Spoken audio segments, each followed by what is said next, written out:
Bakit naman po mawawalan kayo ng tiwala kay Kaufman? Si Kaufman po ay abogado sa ICC. Bakit po wala pa rin kayong tiwala? Eh, abogado nga natin si Kaufman. Kayo naman, no? Imbis na ICC at gobyerno sisihin nyo, si Kaufman pa sisihin nyo. Napakalaking kalokohan naman po yan. Si Kaufman na nga yung nag-iisip ng parang para mapalaya si Tatay Digong. Wala pa kayong tiwala. Eh, ano pang gagawin natin? Ano pang gagawin natin sa mga laban natin? Maghinagpis na lang tayo lagi. Magtiwala pa rin po kayo. Ibig sabihin, habang lumalaban tayo, ano yan, wag na natin. Hayaan na lang natin si Tatay Digong doon. Hindi po ganoon. Lumalaban tayo, alam natin na agrabyado tayo, alam natin na yung ICC mayroong kutsabahan, pero di wala kang tiwala. Anong magagawa natin? Huwag kang manghikayat dito na huwag natin pagtiwalaan si Kaufman. Hindi ka naman kamag-anak eh. Yung kamag-anak nga, may tiwala pa eh. Ang pangit nun, lumalaban tayo tapos wala kang tiwala sa... alam mo yun, kumbaga yung may labanan tayong ginagawa tapos yung pangunahin mong general dun eh. Wala kang tiwala. Nok ng pupo, ano ba naman mga utak na yan meron kayo? Sino ba abogadong hindi kwarta-kwarta? Hindi naman Pilipino sa kapwan eh. Hindi ko maintindihan. Hindi ko maintindihan kung bakit may bigla kayong ganyan na hindi na kayo totoo ba yan? O meron lang nag-influensya sa inyo na vlogger? Imposible naman dalawang tao. Pucha, pareho kayo na biglang nawalan ng tiwala. Tapatin nyo ko. Narinig nyo ba yan sa isang vlogger? Grabe naman yung sisiraan nyo pa yung depensa natin. Ano na lang mangyayari sa atin?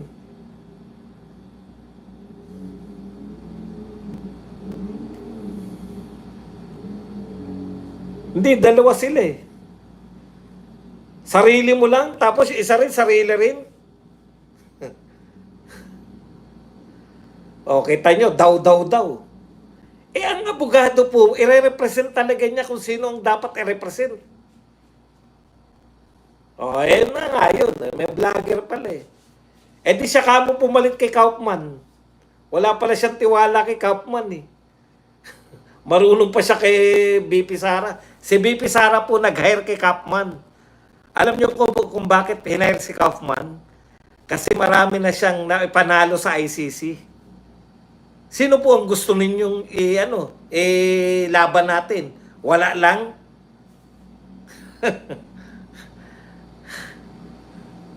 Wala pala kayong tiwala kay BP Sara eh. Bakit Duterte pa kayo? Alam nyo, ganun lang po ang kailangan natin ngayon. Magtiwala kayo sa mga Duterte. Sino ba nag-recruit kay Kaufman sa tingin nyo? Kusa lang yan? Ako magtatanggol yan, ganun? Nirecruit siya ni BP Sara. Tinignan ni BP Sara, sino yung mga abogado na maraming naipanalo? Si Kaufman yung nakita niya. Nag-usap sila, siya mismo nag-recruit. Ano yun? Wala akong tiwala. Di wala kayong tiwala eh. Sino ba kayo? Hindi naman kayo kamag-anak. Kamag-anak ang nag-recruit niyan, Vice President ng Pilipinas. Let's see, wait and see. Let's wait and see. Eh ano ngayon kung matalo? Gusto mo walang depensa? Bigyan nyo ako ng alternative. Sino gusto nyong abogado? Wala lang. Kasi narinig ko lang to eh. Alam nyo po, si BP Sara yan. Si BP Sara yung nag-recruit kay Kaufman. Di naman natin kilala pare-pareho yan eh. Yun yung problema minsan eh. Mas magaling pa tayo. Pero yun yung sabihin nyo na wala kayong tiwala. Eh ano ngayon kung wala kayong tiwala? Basta yung pamilya nagtitiwala. Hindi ako galit. Sumasayaw nga ako eh. Ganun talaga para may emphasis. Para feel na feel mo. Eh, ikaw naman marigold do. Alam nga namang ano tayo. Narinig kay Attorney Harry Roque. O si Harry Roque lang pala eh. O ano raw ang sabi ni Harry Roque? Sino daw ipapalit kay Kaufman? Ah, sino raw ipapalit kay Kaufman? Sige nga. Hindi po pwede walang abogado si Tatay Digong sa ICC. Nakulong na nga, ayaw nyo pa may abogado. Sino raw ipapalit? Ayon sa napakinggan nyo, kahit kasi Odang sino pa nagsalita niyan, sino daw dapat ipalit kay Kaufman? Kung wala kayong substitute, kulang kayo. Wala naman pala kayong substitute eh. Hindi, kayo naniniwala kasi napaniwala kayo eh. Sino ang ipapalit natin kay Kaufman? Sabi nyo, wala kayong tiwala. Sino ang katiwa-tiwala kayo? Magbigay kayo ng alternative. Ayaw nyo kay Kaufman eh. Sino po ang gusto ninyo kay Kaufman? Na kapalit ni Kaufman? Kasi si Kaufman po, nirecruit ni BP Sara. Sino po ang gusto nyong kapalit? Ganun po yun. Ayaw mo rito. Parang ganito sa atin. Ayaw natin tong presidente natin. Kung may pagkakataon na si Sara Duterte ng presidente, mas gusto natin. O ngayon po, tanong ko, ayaw nyo kay Kaufman, sino po ang ipapalit natin? Sige po, sino po ipapalit? Di ba? Kinakailangan po kasi ang ipapalit ninyo ay mayroong kakayahan sa ICC. Iba po yung magaling ka. Magaling ka rito sa Pilipinas. Kabisado mo yung mga batas ng Pilipinas. Pero yung batas po dun, kasi sanay na naman tayo na yung flood control ay non-existing, no? Sanay na po tayo na nireport lang yan, yung 5,500. Pero itatama ko lang po, 5,500 po yan noong 2024. No? Etong 2025, may another 5,000 mahigit. So, yan pong kwenta na naiwan tayo noong 2024 sa 5,500. Hindi po, binadgetan po nila yan ngayon. May budget po ngayon ng mga gumawa ng flood control. Papadami po ng papadami yung binabudget dyan. Kasi wala naman eh. Ano yung budget ng ano? Ayon nga sa kanilang, sa mga dilawan, hindi po to Duterte si Shelo Magno. Dalawa po ang pangunahing proyekto ng anong tawag dito? Infrastructure ni BBM ngayon 2025. Tanong nyo po kung ano yung dalawa na yun.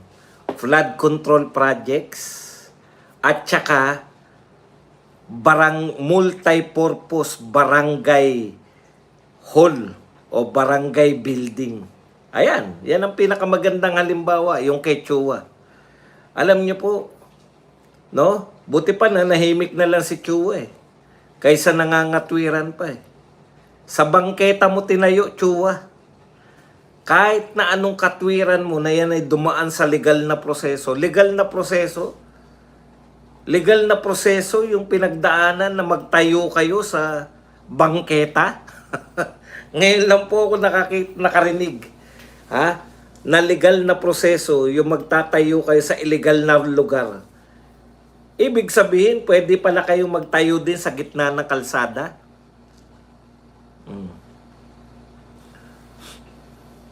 Nag-aksaya lang. Yan po ang maliwanag na pag-aaksaya ng pera ng taong bayan. Kasi nakita nila Una, nakita nila. 19 million na yan. Kahit ako magtataka kasi mahilig po ako manood ng mga sa bahay ba.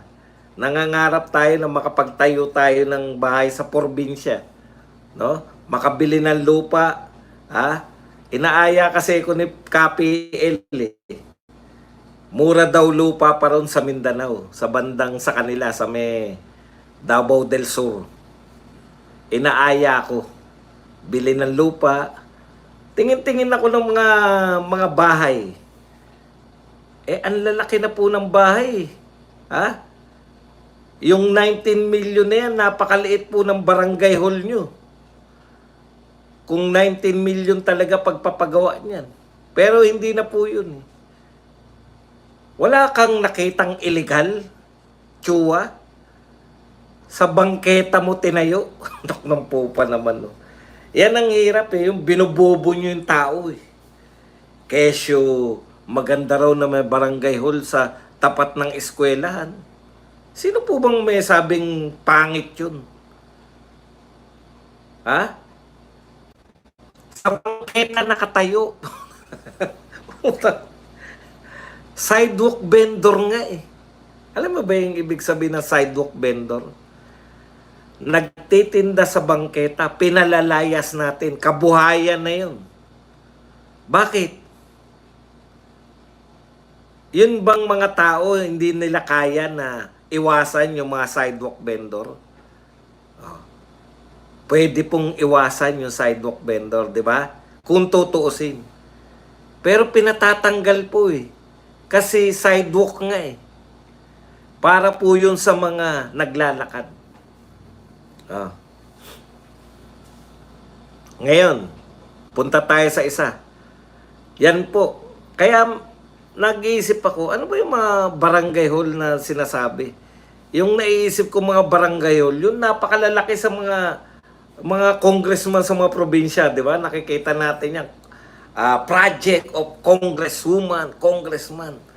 Nakalagay sa bubong. Yung mga karamihan yan eh, barangay, tapos katabi covered court, di ba? Yung malalaki. Eto, tindi, bangketa.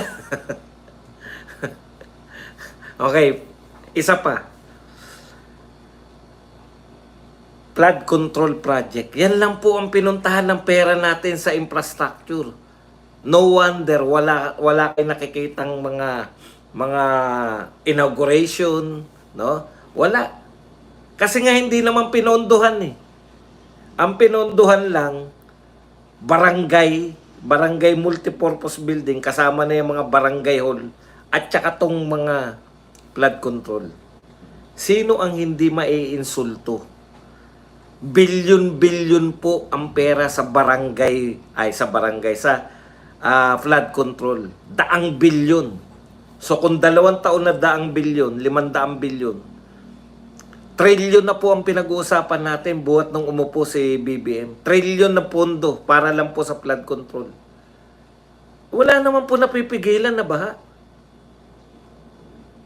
Ngayon, okay na sa amin yan. Tanggap na namin yung kapalpakan, di ba? Palpak eh. Ang hindi namin matanggap, yung iniinsulto nyo pa yung katinuan ng mga Pilipino. Hindi nyo na nga kayang kontrolin yung baha. Isisisi nyo pa sa nananahimik na Dolomite. Ang may kasalanan daw ng baha ay Dolomite.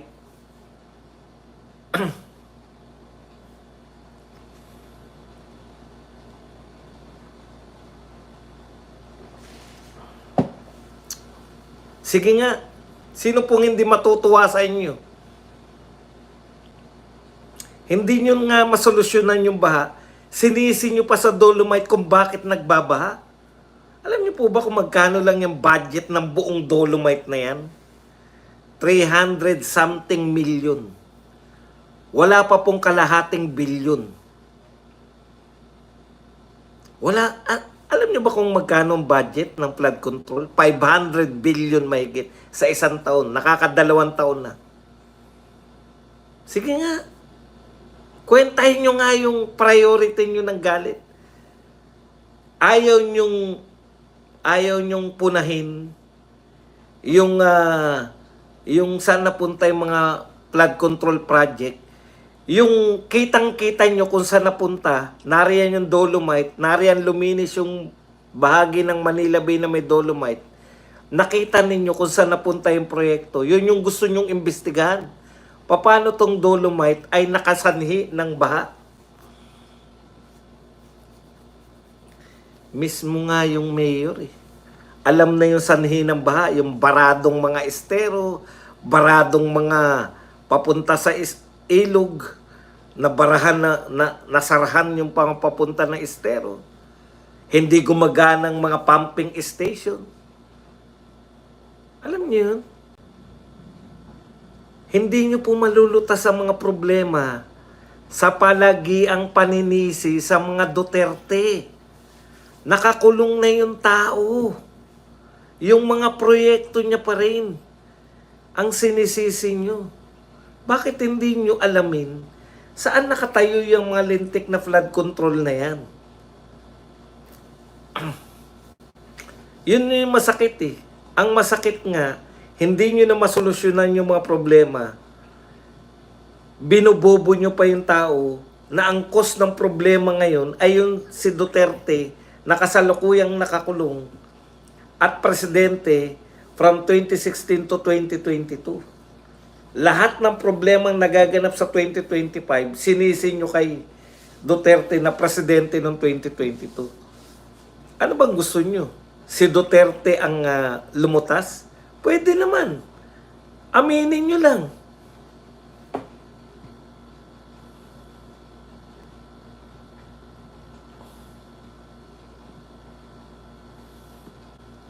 Pwede naman na, di ba? Pwede naman na aminin nyo lang na ayaw na hindi namin kayang lutasin. Total, si Duterte may kasalanan niya, si Duterte na lumutas. Pwede naman. Ano na po nangyari sa naninisi sa Dolomite? Kanina pinanood ko si Mayor Isko. Wala naman palang problema sa Dolomite. No? Gusto nyo lang talagang isingit yung Dolomite kasi nagsisip-sip kayo. Mukhang meron po sa gobyerno na pag may bonus po ba kayo pag lahat ng problema ng Pilipinas na ikakawin nyo sa mga Duterte? Tanong ko lang sa inyo.